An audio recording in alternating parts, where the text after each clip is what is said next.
আল্লাহ পাক রব্বুল আলামিন আরহামুর রাহিমিন আমাদেরকে এই দিনে মাহফিলে আসার যে তৌফিক দিয়েছেন একমাত্র আল্লাহ পাকের অনুগ্রহ এবং দয়ার কারণে। বান্দাবাদীরা যখন কোনো ভালো কাজে নিয়ত করবে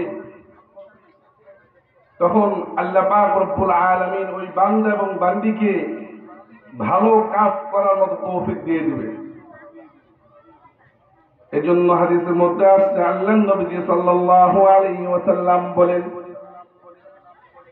ইন্নামাল আমালু বিন্নিয়াত। বান্দা বান্দী যখন ইখলাসের সাথে নিয়ত করবে, হে আল্লাহ আমি তোমাকে রাজি খুশি করার জন্য আল্লাহ আজকে মুন্সিরহাট কেন্দ্র জামে মসজিদের বার্ষিক ওয়াজ মাহফিলে প্যান্ডেলের মধ্যে বসে আমি কোরআন হাদিস থেকে আলোচনা শুনছি জান্নাতের আশায়। এই নিয়তে যারা ওয়াজ থেকে বের হয়ে প্যান্ডেল পর্যন্ত পৌঁছে গিয়েছেন, আল্লাহ নবী সাল্লাল্লাহু আলাইহি ওয়াসাল্লাম বলেন, যখন ঘর থেকে বের হয়েছে বের হওয়ার সাথে সাথে আল্লাহ পাক রব্বুল আলামিন তার জীবনের तमाम গুনাহ খাতাগুলোকে মাফ করে দিয়েছেন। বান্দা বান্দী যখন ইখলাসের সাথে আল্লাহকে রাজি খুশি করার জন্য ইবাদত নিয়ত করবে, যদিও সে ওই ইবাদত নাও করতে পারে, তবুও আল্লাহ পাক রব্বুল আলামিন ওই বান্দা বান্দীদের আমলনামায় ইবাদত করলে যে পরিমাণ সওয়াব হতো ওই পরিমাণ সওয়াব তাদের আমলনামায় লিখে দেওয়া হবে। আমরা এমন এক জায়গায় এসেছি, যদিও দুনিয়াবি স্থানে অত দামি জায়গা মনে হবে না, কিন্তু আল্লাহ পাক রব্বুল আলামিনের দরবারে এত দামি জায়গা। আল্লাহর নবী সাল্লাল্লাহু আলাইহি ওয়াসাল্লাম বলেন, তারা দুনিয়ার মধ্যে যে জায়গায় বসেছে, যদিও মানুষের কাছে অত সুনাম ধন্য জায়গা নয়, কিন্তু আমার কাছে কেমন যেন তারা জান্নাতের বাগানের মধ্যে বসে আছে। দিনের বেলায় নারীদের জন্য মাহফিলের তাফসীরুল কোরআনের আয়োজন করা হয়েছে। আমরা কোরআন এবং হাদিস থেকে কথা শোনার জন্য এখানে একত্রিত হয়েছি। মনোযোগ দিয়ে আমরা কোরআন এবং হাদিস থেকে যা বলা হবে আমরা সুন্দরভাবে অন্তর দিয়ে শুনব। অন্তর দিয়ে শোনা শর্ত, আমি যদি দুনিয়াবি কান দিয়ে শুনি কিন্তু অন্তর কান দিয়ে না শুনি, তাহলে সেটা আমাদের আমলের মধ্যে আসবে না। মানুষের অবস্থা এত খারাপ,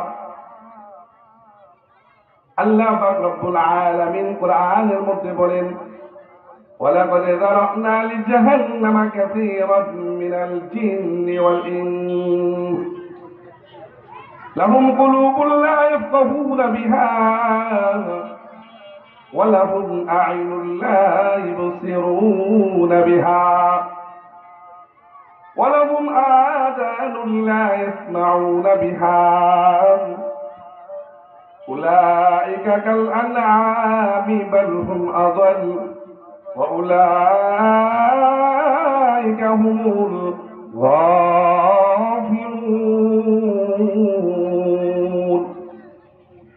আল্লাহ পাক রব্বুল আলামিন বলেন, আমি মানুষ এবং জিন জাতির জন্য জাহান্নামকে প্রস্তুত করে রেখে দিয়েছি, তবে সেই সমস্ত মানুষদের জন্য জাহান্নাম নির্ধারিত থাকবে হাসরের ময়দানে। আল্লাহ পাক রব্বুল আলামিন বলেন, যাদেরকে আমি দুইটা চক্ষু দিয়েছি, দুনিয়াবি দুইটা চক্ষু দিয়েছি, ঠিক তেমনি অন্তরের দুইটা চক্ষু আছে। দুনিয়াবি দুইটা চক্ষু দিলাম ভালো ভালো জিনিস দেখার জন্য, কোরআনে কারীম দেখে দেখে পড়ার জন্য আমি দুইটা চক্ষু দান করলাম, কিন্তু সে চক্ষু দিয়ে কোরআন পড়ে না, চক্ষু দিয়ে সে বিভিন্ন কিছু দেখে, না যায় হারাম জিনিস দেখে। এই চক্ষু দিয়ে যদি আমি কোরআন না দেখে, ভালো জিনিস না দেখে, যদি আমি চক্ষুকে অন্যায় কাজের জন্য ব্যবহার করি, কিয়ামতের ময়দানে এই চোখের উপর হিসাব মেরে দেওয়া হবে। এই জন্য আল্লাহ পাক রব্বুল আলামিন বলেন, ওয়ালাকাদ যারানা লিজাহান্নামা কাসীরাম মিনাল জিন্নি ওয়াল ইনস, অধিকাংশ মানুষই এবং জিনদের মধ্যে অধিকাংশ জিনরা জাহান্নামে থাকবে। লাহুম কুলুবুল লা ইয়াফকাহুনা বিহা, লাহুম কুলুবুল লা ইয়াফকাহুনা বিহা। আল্লাহ বলেন তারা জাহান্নামবাসী হবে যাদেরকে আমি অন্তর দিয়েছি, দিল দিয়েছি সঠিকটা বোঝার জন্য। এই অন্তরের মধ্যে একমাত্র রবের ভালোবাসা থাকার জন্য, আল্লাহর মহাব্বত থাকার জন্য আমি তাদের অন্তর দিয়েছি। কিন্তু অন্তরের মধ্যে আল্লাহর মহাব্বত নাই, এমন জিনিসের মহাব্বত অন্তরে ঢুকে গিয়েছে, না জায়েজ জিনিস আমাদের অন্তরের মধ্যে থাকে। এই জন্য আল্লাহ পাক রব্বুল আলামিন বলেন, যাদের অন্তরের মধ্যে রবের মহাব্বত থাকবে না, ভালোবাসা থাকবে না, কিয়ামতের ময়দানে আল্লাহ পাক রব্বুল আলামিন তাদের দিকে রহমতের দৃষ্টি দিয়ে তাকাবেন না। অন্য আয়াতের মধ্যে আসছে, লা ইউকাল্লিমুহুমুল্লাহু ইয়াওমাল কিয়ামাতি ওয়া লা ইউযাক্কিহিম ওয়া লাহুম আযাবুন আলীম। আল্লাহ পাক রব্বুল আলামিন বলেন, যাদের অন্তরের মধ্যে আমার মহাব্বত ভালোবাসা নাই, সে নারী হোক পুরুষ হোক, কিয়ামতের ময়দানে আল্লাহ বলেন তাদের সাথে আমি কথা বলবো না। ওয়ালা ইউযাক্কিহিম, আমি প্রভু তাদেরকে পবিত্র করব না। ওয়ালাহুম আযাবুন আলীম। আল্লাহ পাক রব্বুল আলামিন বলেন, আমি প্রভু তাদের জন্য যন্ত্রণাদায়ক শাস্তির ব্যবস্থা করে রেখে দেব। এজন্য আমি আমার মা বোনদেরকে দৃষ্টি আকর্ষণ করে বলছি, আজকে আপনারা এমন জায়গায় উপস্থিত হয়েছেন, জান্নাতের বাগানের মধ্যে আছেন। এই জান্নাতের বাগানের মধ্যে যেহেতু এসেছেন, আল্লাহ পাক রব্বুল আলামিন যখন আমাকে আপনাদেরকে প্রশ্ন করবে যে তুমি তো দুনিয়ায় এমন একটা জায়গায় ছিলা, যদিও মানুষের কাছে তত মূল্যবান ছিল না, কিন্তু আমার কাছে অনেক বড় মূল্যবান জায়গা ছিল। আজকে এই মাহফিলে আসার কারণে, বসার কারণে, দিনই কথা শোনার জন্য, শোনার কারণে আমি তোমাদের জন্য জান্নাতকে ওয়াজিব করে দিলাম। এই জন্য মা বোনদেরকে দৃষ্টি আকর্ষণ করে বলছি, আমল একমাত্র আল্লাহর জন্য করতে হবে, দিলের মধ্যে একমাত্র মহব্বত আল্লাহ থাকতে হবে। দুনিয়াবি কারো মহব্বত অন্তরে ঢোকানো যাবে না, পুরুষদের মহব্বত অন্তরের মধ্যে ঢোকানো যাবে না। একমাত্র মহব্বত কার হতে হবে? একমাত্র আল্লাহ। যদি অন্তরের মধ্যে আল্লাহর মহব্বত থাকে, আল্লাহ পাক রব্বুল আলামিন ওই কঠিন মুসিবতের দিন আমাকে আপনাকে সাহায্য করে বিনা হিসেবে জান্নাতের ফয়সালা করে দিবেন। এই জন্য আল্লাহ বলেন, মা জাআলাল্লাহু লিরাজুলিন মিন কলবাইনি ফি জাওফি। আল্লাহ বলেন, আমি কাউকে দুটো অন্তরের অধিকারী বানাই নাই। আল্লাহ পাক বলেন, আমি প্রত্যেকটা মানুষকে, সে নারী হোক পুরুষ হোক, প্রত্যেকের অন্তরের মধ্যে একটা অন্তর দিয়েছি। দেহের মধ্যে একটা অন্তর আমি দিয়েছি। একটা অন্তরের মধ্যে শুধু আমার ভালোবাসা মহব্বত থাকবে, দুনিয়াবি কারো মহব্বত ভালোবাসা থাকা যাবে না। আজকে অবস্থা এমন খারাপ হয়েছে, বর্তমান নারীরা তারা তাদের স্বামীর মহব্বত অন্তরে ঢোকায় না, স্বামীর কোনো কথা শুনে না, স্বামীর ভালোবাসা তাদের অন্তরে নাই। বেগানা পুরুষদের সাথে কথা বলতে তাদের এত মজা লাগে, এত মহব্বত, এত ভালোবাসা অন্তরে। আল্লাহর নবী সাল্লাল্লাহু আলাইহি ওয়াসাল্লাম বলেন, যে সমস্ত নারীরা তাদের অন্তরের মধ্যে বেগানা পুরুষদের মহাব্বত থাকবে, ভালোবাসা থাকবে, প্রেম প্রীতি থাকবে। আল্লাহ পাক রব্বুল আলামিন কিয়ামতের ময়দানে তাদের দিকে রহমতের দৃষ্টি দিয়ে তাকাবেন না। এজন্য আল্লাহ পাক রব্বুল আলামিন বলেন, লাহুম কুলুবুন লা ইয়াফকাহুনা বিহা ওয়া লাহুম আ'ইনুন লা ইবসিরুনা বিহা। আমি তাদেরকে দুইটা চক্ষু দিয়েছি, এই দুইটা চক্ষু দিয়ে সঠিক জিনিস দেখার জন্য। আফসোস লাগে, পুরুষের যেমন নারীর দিকে তাকিয়ে থাকে, বেগানা নারীর দিকে যেমন পুরুষও তাকিয়ে থাকে, ঠিক তেমনি ভাবে বেগানা নারীরাও পুরুষদের দিকে তাকিয়ে থাকে। আজকে এই গুনাহটা এমন সয়লাভ করেছে, আমরা এটাকে গুনাহ মনে করি না, কিন্তু আল্লাহ পাক রব্বুল আলামিন বলেন এটা সত্যই এমন বড় গুনাহ। কিয়ামতের ময়দানে আল্লাহ পাক রব্বুল আলামিন এই সমস্ত নারী পুরুষদের চোখের মধ্যে সীসা ঢুকাইয়া দিবেন। এই জন্য আমি মা বোনদেরকে দৃষ্টি আকর্ষণ করে বলছি, আল্লাহ পাক যেহেতু আমাকে দুটা চক্ষু দিয়েছেন আল্লাহর নাজ নিয়ামত দেখার জন্য, এই নাজ নিয়ামত দেখে আল্লাহর ভালোবাসা, আল্লাহর যে বিধিবিধান আছে সবগুলো মানার জন্য আল্লাহ পাক রব্বুল আলামিন আমাকে দুটা চক্ষু দিয়েছেন। আফসোস লাগে, অনেক নারীরা আছে, অনেক পুরুষরা আছে, তারা কোরআন পড়তে পারে না, অন্তরের মধ্যে তাদের কোনো ব্যথা নাই। বেহায়াবানা করার জন্য তাদের মধ্যে এত আনন্দ, এত উদ্দীপনা হয়, অথচ আল্লাহর কোরআন পড়ার মতো তাদের সুযোগ হয় না। এই জন্য আমি আপনাদেরকে দৃষ্টি আকর্ষণ করে বলছি, লাহুম কুলুবুন লা ইয়াফকাহুনা বিহা ওয়া লাহুম আ'ইনুন লা ইবসিরুনা বিহা। আল্লাহ যেহেতু আমাকে আপনাকে দুটা চক্ষু দিয়েছেন, দুনিয়াবি দুটা চক্ষু আছে, আন্তরিক দুটা চক্ষু আছে, অন্তরের মধ্যে আল্লাহ পাক রব্বুল আলামিন দুটা চক্ষু দান করেছেন। ওই দুটা চক্ষু দিয়ে আল্লাহর আযমত, মুহাব্বত, আল্লাহর যত কিছু আছে সবগুলো আমাদের অনুধাবন করতে হবে, সবগুলো দেখতে হবে। যদি আমি এইভাবে দুনিয়ায় চলতে পারি, আখিরাত আল্লাহ পাক রব্বুল আলামিন বলেন ওই বান্দা বান্দির চক্ষু কেমন যেন আমার চোখের মতো ছিল। লাহুম কুলুবুন লা ইয়াফকাহুনা বিহা ওয়া লাহুম আ'ইনুন লা ইবসিরুনা বিহা ওয়া লাহুম আযানুন লা ইয়াসমাউনা বিহা। আমি তাদেরকে দুটা কান দিয়েছি আমার কালামুল্লাহ শরীফ শোনার জন্য, ভালো ভালো কথা শোনার জন্য আমি কান দিয়েছি, কিন্তু কান দিয়ে তারা গীবত শিকায়ত বিভিন্ন ধরনের কথা শুনে, এর জন্য আমি তাদের দুটা কান দান করি নেই।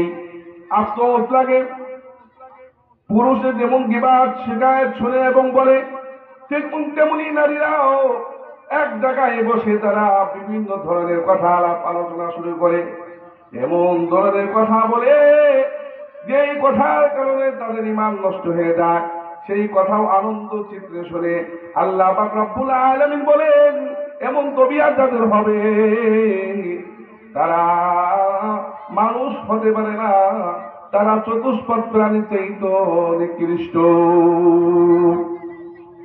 ওয়ালাহুম আইনুন লা ইবসিরুনা বিহা ওয়ালাহুম আযানুন লা ইয়াসমাউনা বিহা উলাইকা কাল আনআমি বাল হুম আযাল ওয়া উলাইকা হুমুল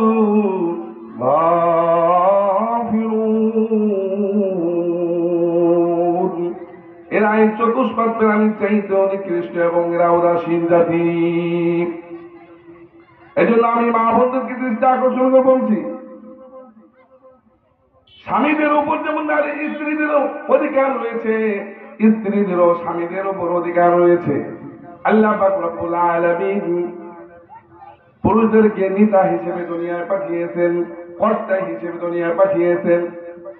আল্লাহর নবীজি এবং কোরআনের মধ্যে আছে আল্লাহ পাক রব্বুল আলামিন বলেন যে সমস্ত নারীরা তাদের স্বামীদেরকে সম্মান করবে, মহব্বত করবে, ভালোবাসবে, দুনিয়ার যত বেগানা পুরুষ আছে তাদের থেকে তারা দূরে থাকবে, মাহফুজ থাকবে, হেফাজতে থাকবে, শুধু স্বামীর আনুগত্যশীল হবে, স্বামীর কথা মতো চলবে, স্বামী যা বলে সে তা শুনবে।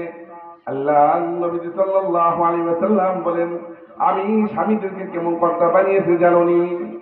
লাউ কুনতু আমিরান আহাদান আয়াসজুদা লিআহাদিন, আল্লাহ নবী সাল্লাল্লাহু আলাইহি ওয়াসাল্লাম বলেন, লাউ কুনতু আমিরান, আমি আল্লাহ ছাড়া কাউকে যদি সিজদা করার কথা বলতাম, তাহলে প্রত্যেকটা নারীকে তার স্বামীকে সিজদা করার কথা বলতাম। এত সম্মান আল্লাহ বারদান করেছেন স্বামীদেরকে। এই জন্য আমি নারীদেরকে বলছি, আমার মা বোনদেরকে বলছি, যতদিন আপনি বেঁচে থাকবেন ততদিন যদি আপনি স্বামীর সেবা যত্ন করে যেতে পারেন, স্বামীর কথা মতো চলতে পারেন, স্বামীর আদেশকে যদি পালন করতে পারেন, আল্লাহ নবী সাল্লাল্লাহু আলাইহি ওয়াসাল্লাম বলেন, ওই নারী বিনা হিসেবে জান্নাতে চলে যাবে। লাউ কুনতু আমিরান আহাদান আয়াসজুদা লিআহাদিন লাআমারতুল মারাতা আন তাসজুদা লিজাওজিহা, তাহলে আমি প্রত্যেকটা নারীকে আমি ছাড়া অন্যকে সিজদা করার কথা বলতাম, তাহলে আমি প্রত্যেকটা নারীকে তার স্বামীকে সিজদা করার কথা বলতাম। এই জন্য আমি নারীদেরকে আরো বলছি, নবীজি সাল্লাল্লাহু আলাইহি ওয়াসাল্লাম আরো বলেন, যেই স্বামীর তার স্ত্রীর প্রতি খুশি থাকবে, যদি ওই স্ত্রী স্বামীর জীবদ্দশায় মারা যায়, স্বামী কেঁদে কেঁদে বলে যে আমার স্ত্রী এত ভালো ছিল, তিনি মারা যাওয়ার কারণে আমার খুব কষ্ট হইতেছে, এইভাবে যদি কেঁদে কেঁদে বলে, উম্মে সালামা রাদিয়াল্লাহু তাআলা আনহা বলেন, আল্লাহর নবী সাল্লাল্লাহু আলাইহি ওয়াসাল্লাম বলেছেন, ওই নারী বিনা হিসেবে জান্নাতে দাখিল হয়ে যাবে। এই জন্য স্বামীর সেবা আমাদের করতে হবে, স্বামীর আদেশকে আমাদের পালন করতে হবে। বর্তমান অবস্থা এমন হয়েছে, স্বামী যদি বলে তোমার বাজারে যাওয়ার প্রয়োজন নেই, সাথে সাথে বলে যে তুমি কি বুঝো, তোমার চাইতে আমি ভালো কিছু বুঝি, তোমার জ্ঞান বুদ্ধি তেমন হয় নাই। সাথে সাথে স্বামীর কথাকে উপেক্ষা করে সে বাজার ঘাটে চলে যায়, বিভিন্ন জায়গায় চলে যায়। আল্লাহ নবী সাল্লাল্লাহু আলাইহি ওয়াসাল্লাম বলেন, ততক্ষণ পর্যন্ত স্বামী ওই স্ত্রীর প্রতি খুশি না থাকবে, ততক্ষণ পর্যন্ত আল্লাহর পক্ষ থেকে ওই নারীর উপর লানত বর্ষিত হতে থাকে। এই জন্য আমি নারীদেরকে বলছি, জান্নাত কামাই করার জন্য অত কঠিন ইবাদত করা লাগবে না, অত কিছু করার প্রয়োজন নাই। শুধু স্বামীর সেবা যদি করতে পারেন, আল্লাহর হুকুম যদি পালন করতে পারেন, নারীদের জন্য সোজা জান্নাত থাকবে। এই জন্য আমি আপনাদেরকে বলছি, আপনারা যদি সুন্দরভাবে আল্লাহর হুকুম এবং স্বামীর হুকুম অনুযায়ী চলতে পারেন, আল্লাহ পাক রব্বুল আলামিন কিয়ামতের ময়দানে কঠিন মুসিবতের সময় আল্লাহ পাক ফেরেশতাদেরকে বলে দিবেন, হে আমার ফেরেশতারা, তোমরা শুনে রাখো, এই বান্দি তো আমার হুকুম পূর্ণাঙ্গভাবে মেনেছে, স্বামীর যত হুকুম ছিল সবগুলো সে পালন করেছে, আমি তার জন্য জাহান্নাম অর্জন করতে পারি না। আমি রব ঘোষণা করে দিলাম, এই নারীকে বলে দাও জান্নাতের 8টা দরজা দিয়ে যে কোনো দরজা দিয়ে সে প্রবেশ করতে চায়, আমি তাকে অনুমতি দান করলাম। এই জন্য আল্লাহ পাক রব্বুল আলামিন বলেন, 4টা আমল যদি আমরা করতে পারি, 1 নম্বর আমল হলো আল্লাহ পাক রব্বুল আলামিন বলেন, কুল ইন্নামা আনা বাশারুম মিসলুকুম ইউহা ইলাইয়া আন্নামা ইলাহুকুম ইলাহু ওয়াহিদ। আল্লাহ পাক রব্বুল আলামিন নবী মুহাম্মদুর রাসূলুল্লাহ সাল্লাল্লাহু আলাইহি ওয়াসাল্লামকে বলেন, ও নবী, আপনি আপনি আমার বান্দা বান্দীদেরকে বলে দিন। কি বলবেন? আমি তোমাকে মানুষের মতো বানিয়েছি। বলিন নামা আনা বাসার মিথলুকুম, আপনি বলবেন আমি তোমাদের মতোই মানুষ। আন্নামা ইউহা ইলাইয়া আন্নামা ইউহা ইলাইয়া আন্নামা ইলাহুকুম ইলাহু ওয়াহিদ। শুধু পার্থক্য এতটুকু, আমার কাছে আল্লাহর পক্ষ থেকে ওহী আসে, তোমাদের কাছে ওহী আসে না। এই কথা আপনি ঘোষণা করিয়ে দিন। এরপরে আল্লাহ পাক রব্বুল আলামিন আরো বলেন, ফালইআমাল আমালান সালিহা। আল্লাহ পাক প্রথমে বলতেছেন, কেউ যদি জান্নাতে চিরস্থায়ী ঠিকানা বানাতে চাই, ফালইআমাল আমালান সালিহা, যতদিন বেঁচে থাকবে সে যেন মৃত্যু পর্যন্ত আমলে সালেহের মধ্যে যেন থাকে। আমলে সালেহ কি কি জিনিস আমাদের জানতে হবে, বুঝতে হবে। আমলে সালেহ হলো আল্লাহ পাক রব্বুল আলামিন বলে দিয়েছেন, আমি নারীদেরকে বলছি, এক নম্বর আমলে সালেহ আপনাদের জন্য পর্দার সাথে থাকতে হবে। 2 নম্বর আমলে সালেহ হলো আল্লাহ যে আদেশ করেছেন নামাজ পড়ার জন্য, সেই নামাজ আমাদের কায়েম করতে হবে। 5 ওয়াক্ত নামাজ জামাতের সাথে। যেহেতু নারীদের জামাত নেই, তারা 5 ওয়াক্ত নামাজ ঘরে বসেই পড়বে, সময় মতো তারা নামাজ আদায় করবে। এই আমলগুলো যদি করতে পারেন, কিয়ামতের ময়দানে আমি আপনাদেরকে বলছি, আল্লাহ নবীজি গ্যারান্টি দিয়েছেন। নবীজি বলেন, আমি এই সমস্ত নারীদেরকে নিজেই সুপারিশ করে নিজেই জান্নাত পর্যন্ত পৌঁছাইয়া দেব। ফালইআমাল আমালান সালিহা, আমলে সালেহ করতে হবে, আমলে সালেহ করতে হবে, ইবাদতের মধ্যে মশগুল থাকতে হবে। অনেকে মনে করে নামাজ পড়লে কি হবে, এখনো পুরো হয় নাই, যখন বয়স হবে তখন নামাজ শুরু করবো। নারীরা যেমন মনে করে, পুরুষরা তেমন মনে করেন। আরে বয়সের সাথে ইবাদতের সম্পর্ক না, ইবাদতের সম্পর্ক হলো আন্তরিকের বিষয়, অন্তরের বিষয়। আল্লাহ নবীজি বলেন, যখন তোমাদের বয়স 7 বছর হবে, তোমরা নামাজের আদেশ করে সন্তানদেরকে। যখন প্রাপ্ত বয়স্ক হয়ে যাবে, প্রাপ্ত বয়স হয়ে যাবে, তখন তাদেরকে মারপিট করে হলো তাদেরকে নামাজ কায়েম করাবে। নামাজ শুধু বয়স হলে পড়তে হয় না, নামাজ পড়তে হয় যখন আমার প্রাপ্ত বয়স্ক হয়ে যাবে, তখন থেকে আমাদের নামাজ শুরু হয়ে যায়। নামাজ যদি আমি আল্লাহর জন্য পড়তে পারি, দুনিয়াবি মানুষকে দেখানোর জন্য নয়, কাউকে খুশি করার জন্য নয়, একমাত্র আল্লাহর জন্য যদি আমি নামাজ সুন্দরভাবে আদায় করতে পারি, এই নামাজ আমাকে সব ধরনের পাপাচার কাছ থেকে বারণ করবে। আল্লাহ পাক রব্বুল আলামিন বলেন, উতলু মা উহিয়া ইলাইকা মিনাল কিতাবি ওয়া আকিমিস সালাহ ইন্নাস সালাতা তানহা আনিল ফাহশাই ওয়াল মুনকার ওয়া লাযিকরুল্লাহি আকবার।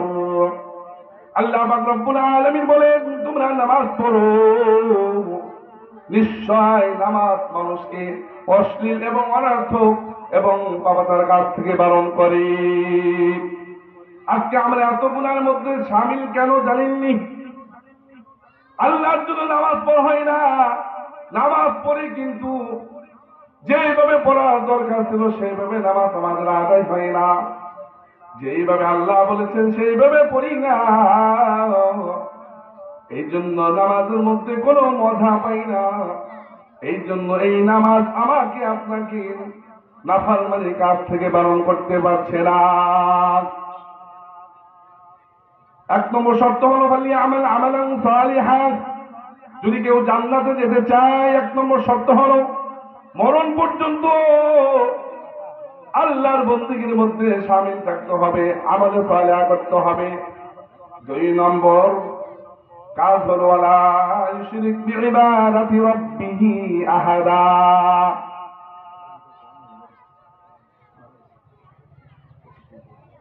ولا يشرك بعبادة ربه أحدا। 2 নম্বর শর্ত, যতদিন আমরা বেঁচে থাকবো আল্লাহর সাথে কাউকে শরীক সাব্যস্ত করা যাবে না। আল্লাহর সাথে যদি কেউ শরীক সাব্যস্ত করে, আল্লাহ পাক রব্বুল আলামিন এই সমস্ত মানুষদেরকে কিয়ামতের ময়দানে তাদেরকে বিনা হিসেবে জাহান্নামের ফয়সালা করে দিবেন। 3 নম্বর আমল হলো, আমি নারী পুরুষদের সবাইকে বলছি, আল্লাহ পাক বললেন ওয়াকাদা রাব্বুকা আল্লা তা'বুদু ইল্লা ইয়্যাহু ওয়া বিল ওয়ালিদাইনি ইহসানা। এখানে 2টা আমলের কথা একসাথে আল্লাহ পাক উল্লেখ করেছেন। ওয়াকাদা রাব্বুকা আল্লা তা'বুদু ইল্লা ইয়্যাহু ওয়া বিল ওয়ালিদাইনি ইহসানা। আল্লাহ বলেন 1 নম্বর আমার ইবাদত করতে হবে, আমি ছাড়া অন্য কারো ইবাদত করা যাবে না, এবং মা বাবার সেবা যত্ন করতে হবে। নারীদেরকে বলছি, আপনার উপর যেমনি মা বাবার সেবা যত্ন করা ফরজ, ঠিক তেমনি ভাবে আপনার শাশুড়ি শ্বশুরের সেবা যত্ন করা তেমন ফরজ। বর্তমান জামানার নারীরা এমন অবস্থা হয়েছে, মা বাবা যখন নিজের বাড়িতে আসে কত সুন্দর আপ্যায়ন আদর যত্ন করে, কিন্তু শ্বশুর শাশুড়ি ঘরের মধ্যে অনাহারে থাকে, কষ্টে থাকে, তাদের প্রতি আমাদের কোনো ভ্রুক্ষেপ নেই, তাদের প্রতি কোনো মহাব্বত নাই, ভালোবাসা নাই। এই জন্য আল্লাহ পাক রব্বুল আলামিন বলেন, তোমার মা বাবার প্রতি যেমন যত্নশীল হও, তোমার শ্বশুর শাশুড়ির প্রতি তেমন তোমার যত্নশীল হতে হবে। আল্লাহ তা'বুদু ইল্লা ইয়্যাহু ওয়া বিল ওয়ালিদাইনি ইহসানা। আল্লাহ বলেন মা বাবার সাথে সুন্দরভাবে আচরণ করতে হবে, তাদের সাথে ভালো কথা বলতে হবে, তাদের সাথে এমন কোনো কথা বলা যাবে না যেই কথা বললে মা বাবা কষ্ট পায়। ওয়া বিল ওয়ালিদাইনি ইহসানা ইম্মা ইয়াবলুগান্না ইনদাকা কিবরা আহাদুহুমা আও কিলাহুমা ফালা তাকুল লাহুমা উফিউ ওয়ালা তানহারহুমা ওয়া কুল লাহুমা কাওলান কারীমা। আল্লাহ পাক রব্বুল আলামিন বলেন, পিতা মাতার দুইজন যদি তোমার জীবদ্দশায় বিরুদ্ধ অবস্থায় তোমার কাছে থাকে, তাহলে তাদের থেকে তোমরা জান্নাতকে কামাই করে নিবা। অথবা একজন যদি থাকে, তাদের থেকে তোমরা তাদেরকে সেবা শুশ্রূষার মাধ্যমে জান্নাত কামাই করে নিতে হবে। ইম্মা ইয়াবলুগান্না ইনদাকা কিবরা আহাদুহুমা আও কিলাহুমা ফালা তাকুল লাহুমা। তাদের সাথে এমন কোনো আচরণ করা যাবে না, তাদের সাথে এমন কথা বলা যাবে না, ধমক দিয়ে কথা বলা যাবে না, ধমক দিয়ে কথা বলা যাবে না, তাদের সাথে সুন্দরভাবে আচরণ করতে হবে, ভালোবাসামূলক কথা বলতে হবে। ফালা তাকুল লাহুমা উফি ওয়ালা তানহারহুমা, উফ শব্দ বলা যাবে না, এমন কথা বলা যাবে না যেই কথার কারণে ওই মা বাবা কষ্ট পায়, তাহলে আমার আপনার জন্য জান্নাত হারাম হয়ে যাবে।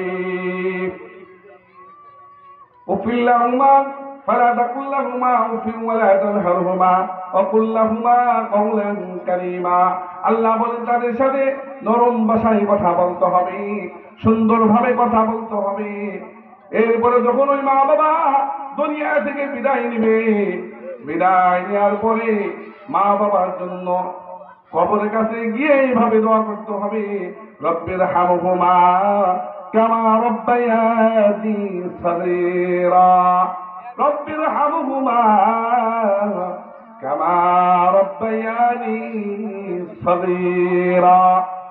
আল্লাহর কাছে দোয়া করতে হবে, আল্লাহ ছোট অবস্থায় আমার আব্বা আম্মা যেমনি ভাবে আমাদেরকে লালন পালন করে বড় বানিয়েছে, আজকে দিনদার বানিয়েছে, আলেম আলিমা বানিয়েছে, আল্লাহ আজকে আমার আব্বা আম্মার কবরের জিন্দেগিতে আছে, আল্লাহ জানি না কবরের জীবনে কেমন আছে গো বাবু।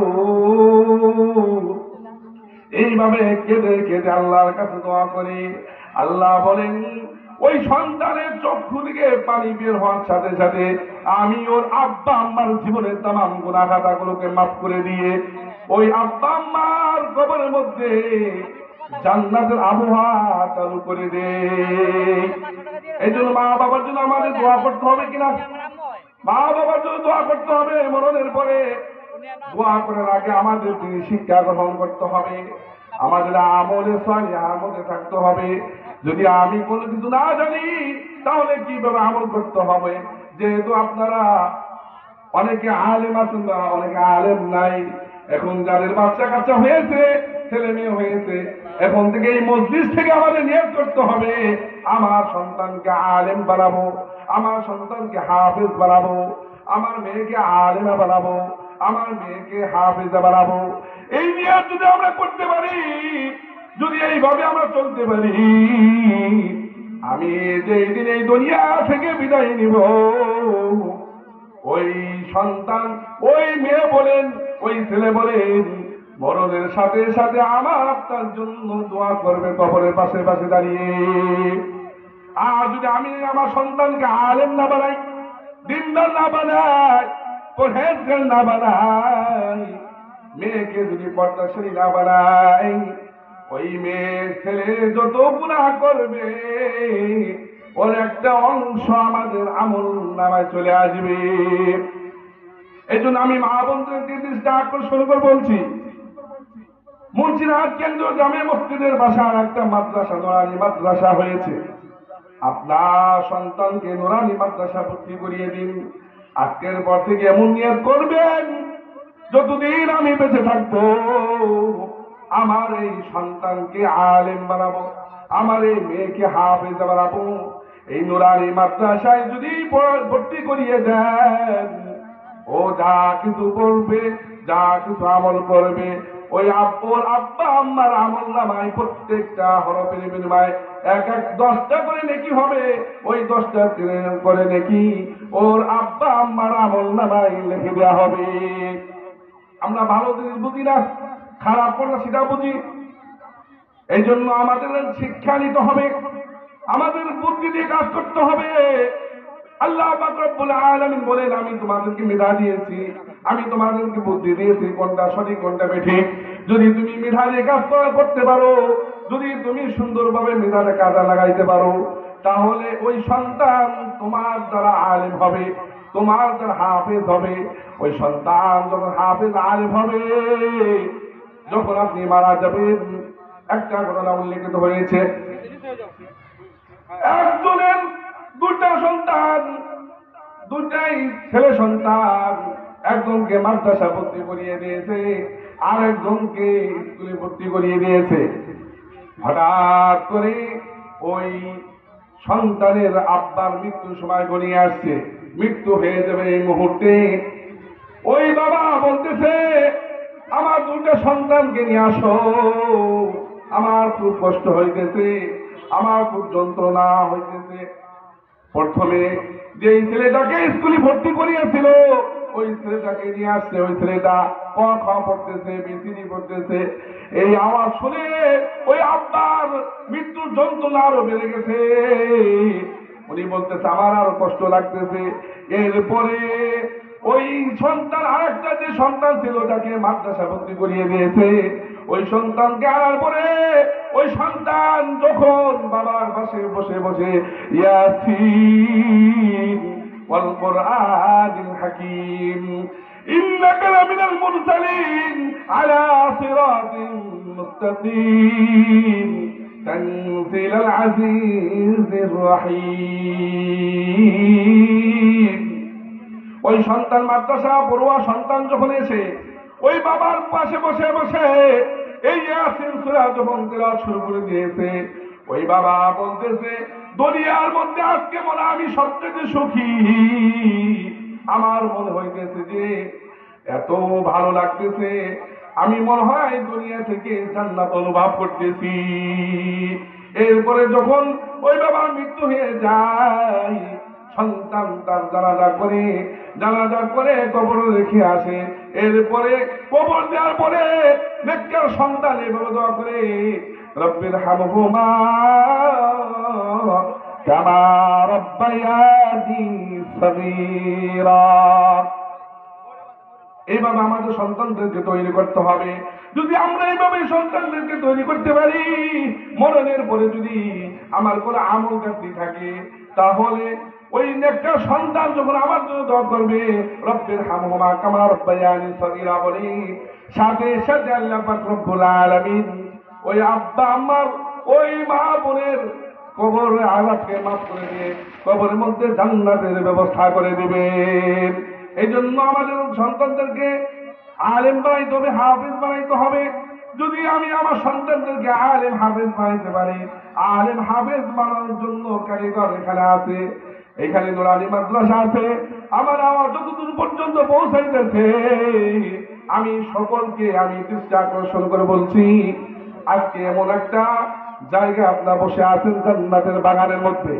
এই জান্নাতের বাগানের মধ্যে বসে আমাদের নিয়ত করতে হবে, যতদিন বেঁচে থাকবো আমার সন্তানকে ভালো আলেম হাফিজ বানাবো। যাদের সন্তান হয় নাই নিয়ত করবেন, এ আল্লাহ তুমি আমাকে ছেলে দাও, মেয়ে দাও, যা কিছু দাও না কেন আল্লাহ, ওই সন্তানকে আমি আলেম হাফিজ নেককার মুত্তাকি পরহেজগার বানাবো। এই নিয়ত যদি করতে পারেন, যদি ওই সন্তান আলেম হাফেজ না হয়, তবু আলেম হাফেজ হইলে যে পরিমাণ সওয়াব হইতো, ওই পরিমাণ সওয়াব ওই আব্বা আম্মার আমলের মধ্যে লিখে দেওয়া হবে। 4 নম্বর শর্ত হলো আল্লাহ পাক রব্বুল আলামিন নবীজি আলাইহিস সালাতু ওয়াস সালামের মাধ্যমে বলে দিয়েছেন। 4 নম্বর শর্ত নারীদের জন্য আল্লাহ নবীজি সাল্লাল্লাহু আলাইহি ওয়াসাল্লাম বলেন, আল্লাহ পাক বলেছেন, আমি যদি আল্লাহ ছাড়া কাউকে চিন্তা করার কথা বলতাম, তাহলে প্রত্যেকটা নারীকে তার স্বামীকে চিন্তা করার কথা বলতাম। যদি আমরা স্বামীকে সম্মান করতে পারি, স্বামীর যত হুকুম আছে সমস্ত হুকুম যদি পালন করতে পারি, স্বামীকে যদি শ্রদ্ধা করতে পারি, তাহলে আল্লাহ নবীজি বলেন তাদের জন্য জান্নাত ওয়াজিব হয়ে যাবে। স্বামী যদি বলে বাজারে যাওয়া যাবে না, তাহলে তার কথাকে আমাদের মানতে হবে, ভালো লাগুক বা না লাগুক তবু মানতে হবে। স্বামী যদি বলে তুমি ওই জায়গায় গিয়েও না, যেও না, ওই জায়গায় গেলে খারাপ হবে, তবু স্বামীর কথা মানতে হবে, যদিও আমার কাছে ভালো মনে হয়। স্বামী যদি বলে তুমি আমার এই কথাকে মানো, তাহলে সাথে তার এই কথাকেও, সব ধরনের কথাকে তার মানতে হবে। এরপরে নবীজি বলেন, যদি এইভাবে তোমরা চলতে পারো, কিয়ামতের ময়দানে আল্লাহ পাক রব্বুল আলামিন ওই নারীদের জন্য ফাতিমাতুজ জাহরা রাদিয়াল্লাহু তাআলা আনহার সাথে জান্নাতে থাকার সুব্যবস্থা করে দিবেন। এই জন্য আমি নারীদেরকে বলছি, আপনারা এখন থেকেই নিয়ত করবেন যে আমার স্বামী যা বলবেই আমি তার প্রত্যেকটা কথাকে আমি পূর্ণাঙ্গভাবে ফলো করবো, মানবো। স্বামী আপনাকে খারাপ কাজের দিকে খবর বলবে না। যদি কোনো স্বামী আপনাকে যদি অবাধ্যতার দিকে ঠেলে দেয়, গুনাহের কাজের দিকে ঠেলে দেয়, তাহলে তার কথা মানা ওয়াজিব না, তার কথা মানা যাবে না। যদি শরীয়ত দৃষ্টিতে আপনাকে কোনো আদেশ করে, তাহলে তার আদেশকে অবশ্যই পালন করতে হবে। যদি আপনারা যদি সেভাবে পালন না করতে পারেন, তাহলে আশা করা যায় না জান্নাতে কিয়ামতের ময়দানে ওই নারীদের উপর আল্লাহর অভিশাপ থাকবে, ফেরেশতাদের অভিশাপ থাকবে। দুনিয়ার যত মানুষ আছে সমস্ত মানুষদের অভিশাপ তাদের উপর থাকবে। যাই হোক, আল্লাহ পাক রব্বুল আলামিন আমাদের সকলকে দুনিয়ায় থাকা অবস্থায় দুনিয়া থেকে আল্লাহকে রাজি খুশি করে হাসি মুখে দুনিয়া থেকে বিদায় তৌফিক দান করেন।